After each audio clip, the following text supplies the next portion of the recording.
What's good? What's good? It's the one and only, but what do I know? Boxing coming back at y'all with another one, man. So, the Davis brothers has responded to what happened. It's been a lot. I haven't been able to do videos, man. I've been on the road. I got a lot going on. Got Vegas this weekend. Got Mexico next weekend. Let me see. I got Florida coming up in 2 weeks. Like, I just got a lot going on, so y'all gotta bear with me. All right, I'm just getting to it. I'm gonna speak on all of it, all right? But this is what the Davis brothers had to say. On the behalf of DB3, we apologize for conducting ourselves in that way. Tensions was high and emotions got the best of us. We will be back better and more professional with its ups and downs with this, and we're gonna take it. We're gonna take what comes with it. With that being said, we didn't jump nobody.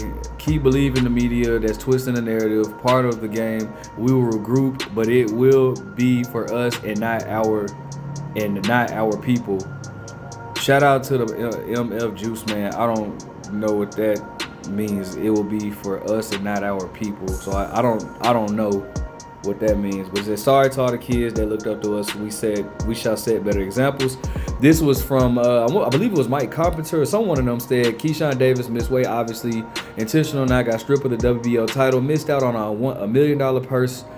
The promoter Top Rank had to give ticket refunds to approximately 2,000 fans. Keyshawn's opponents got his full purse because of the ridiculous Virginia's boxing commission rule. Keyshawn's brother Kelvin lost his fight and then his brother beat up whatever.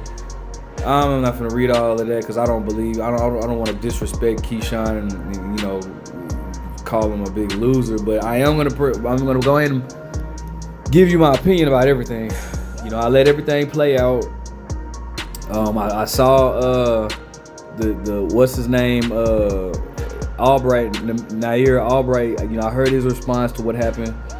So I'm gonna go ahead and speak from the very beginning. First and foremost, you guys know that I'm a huge Keyshawn Davis fan. But shout out to Edwin De Los Santos because I'm glad that he pulled out of that fight. And this is why, because when I found out that Keyshawn was like 4 pounds overweight, if you guys don't notice or if you guys follow the sport of boxing, it has been a trend that has been going on for a minute now, where these boxers are showing up. It's one thing when you miss like 0.5, you get 0.5 pounds overweight, or 0.5 ounces overweight, or a pound overweight, even a pound and a few ounces overweight. I get that. That's it's not understandable, but it is understandable. You know what I'm saying? Like at least that But it's been a trend lately where these boxers are coming in 4, 5, 6 pounds overweight, and that is totally unacceptable. All right. Keyshawn's opponent, Lameless, came in at like 6 pounds overweight. Ryan Garcia came in 4 pounds. Was it 3 or 4 pounds overweight with Devin Haney? Keyshawn doing it's not fair and it's unprofessional, and I don't like it at all. So when I found that out that Keyshawn missed weight, it was pissing me off because it's like this is a trend that is not good for the sport of boxing, and I don't want this to be a part of the thing where you have one fighter who you can see on De Los Santos' face that he killed himself. I ain't gonna say killed himself, but he made weight. His face was very skinny, sunk in or whatnot. That's not fair to the opponent that actually made weight.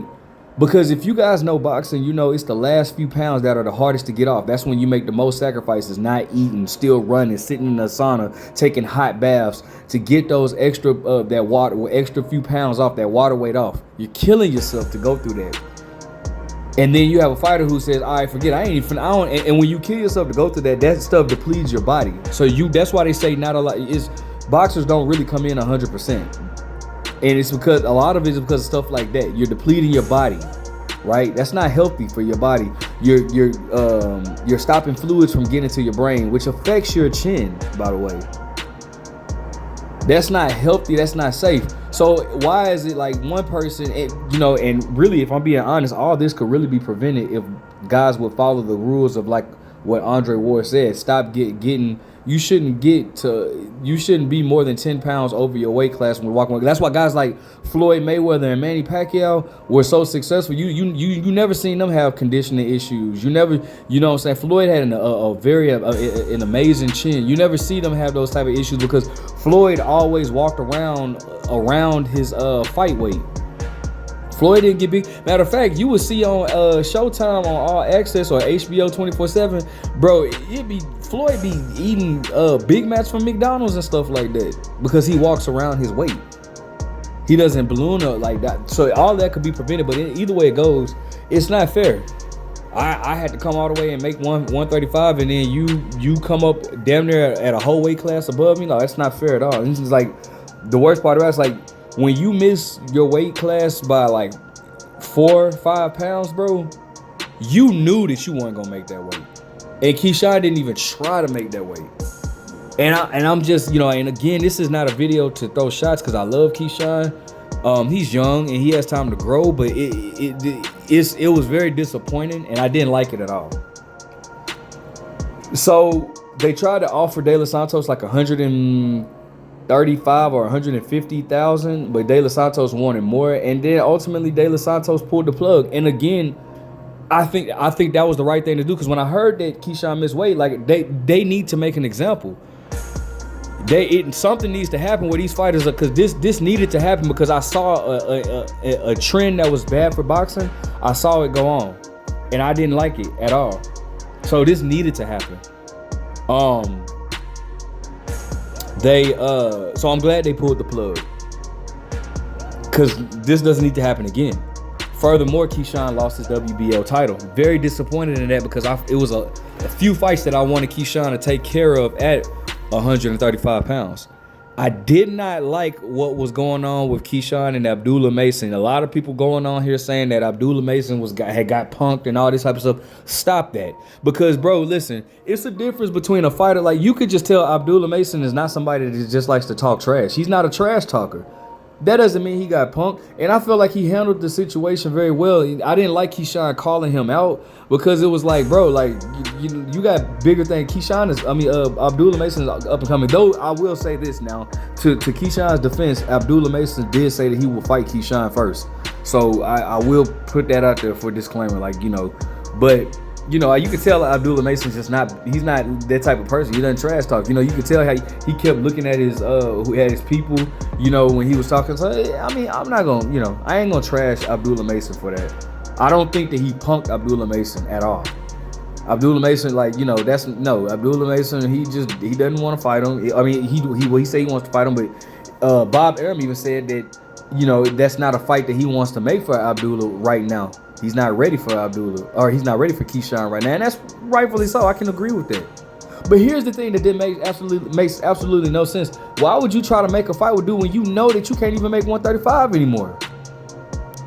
That just didn't make sense to me. Like, that was pointless. That whole debacle was pointless. That whole back and forth was just pointless.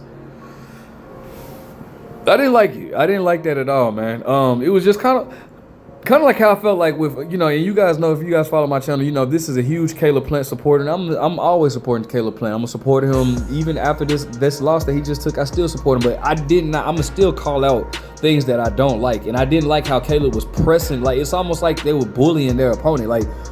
Like Caleb Plant was just trying to intimidate his opponent, but his opponent wasn't even like trying to, intimidate. His opponent was just chill. Like, fam, you ain't gotta go all that extra round, man. Like, you ain't gotta get all in his face and talk all that. Like, he ain't saying nothing to you, so just relax. When he's talking, you cutting him off and saying stuff like, fam, that dude ain't trying to, he don't want this confrontation outside. So it's like, fam, you ain't gotta press the action on that. Dude ain't giving you nothing, no feedback, nothing. I can see now if they talking trash, or if he was talking trash in the past or something like that, or talking trash online, then okay, for sure, go for it. Like, y'all, assert your dominance by show, but by far, or for sure. But if they're not, them dudes are not like coming at you, and I'm talking about Caleb, because I will, like I said, Abdullah did say that he would fight Keyshawn. I don't know if he disrespected him, but I know he did call out Keyshawn though, so I will say that. And then obviously we had the night of the fight. I think it was Kelvin that lost. Shout out to Kelvin though. It happens. It's okay. It ain't nothing that you can't bounce back from. You know what I'm saying? It happens. Manny Pacquiao got knocked out by nobody in the beginning of his career. You see what he was able to do. Bernard Hopkins lost his first fight. You see what he was able to do. Sergio Martinez, the first time he stepped up, he lost against Antonio Margarito. You see what he was able to do. So, it's no biggie. It happens. You lost. Okay. You learned. You didn't get knocked out. It wasn't like, H2O. Shout out to Ashton. I like Ashton, but, It wasn't a loss like that. I said that to say it wasn't a loss that like just set you back all the way. You know, it is what it is. You lost. It is what it is. Okay, come back harder. Learn from it. Come back harder. It is no biggie. But then what happened afterwards, and this is where I have the biggest issue with Keyshawn, because now, as a black man, you're embarrassing us as a whole. They already look at us. This is the image that we're trying to get away from. We don't like, they already look at us as niggas, and you guys acted like niggas at that moment, bro. And I hate to say that like that, but I'ma always ride for my people. So I'm not gonna jump off the bandwagon or I'm not gonna jump off the, I'm still a Keyshawn fan, but this is like a big bro, little bro conversation. You know what I'm saying? That wasn't the way to handle that. I understand emotions are high, but fam, first and foremost, if you're upset, you gotta first and foremost be upset at yourself. You missed weight. You messed up that fight in your hometown. Now you're still young. You got time to grow, and you got time to rebuild yourself. But I don't even know if you can fight in Norfolk next, just based off the fact that, bro. Because I know if I purchased tickets to see you fight, and then you don't even fight, it's like, fam, like I ain't finna, like, what, bro? Like, I don't purchase a ticket to see you, and then you, like, I'll be pissed off. So I don't know how that's gonna work. Maybe maybe he throws something. That's what he should do. If I'm if I'm somebody on his team, I'll say, like, you need to throw like a free event, like a barbecue or something for the kids. You need to get Norfolk back on your side first and foremost. But you can't go around carrying yourself like that because you're pissed off and you weren't able to fight, then your brother lost. Like, you can't do that, bro. Accountability is a strong tool, and you have to look at yourself and reflect and wonder, look at what you did wrong in that situation and come back and fix it. Again, you're young. Keyshawn is young. He has time to fix it, but his next few fights are gonna it's gonna take a toll on him for sure, because a lot of people he's not looked at. He's frowned upon in the public eye for right now. And it's okay. Adrian Broner did things, Floyd did things.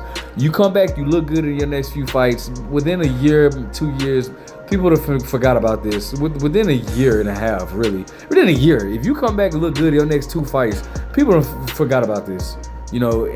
But it's sad that this happens. Like, this is not how we want to carry. Shout out to the Russell. Gary Russell, like, you would never see them carry themselves like that. You know what I'm saying? Like, you got to do better than that. You're representing your family, you're representing your last name, and you're representing us as a culture, and that's not the way to take care of it. Now, I'm always one. We finish things that comes to us. If it's an issue that comes to us, then we finish it for sure. But we don't go out starting stuff, looking for drama and stuff like that. We don't do that. All right. That's just a little bit, a big brother advice. Hopefully Terrence Crawford can, get to him. But that's just my take on it. What's been a crazy weekend for the Davis family. Let me know what you guys think. Make sure you guys like, comment, subscribe. But what do I know?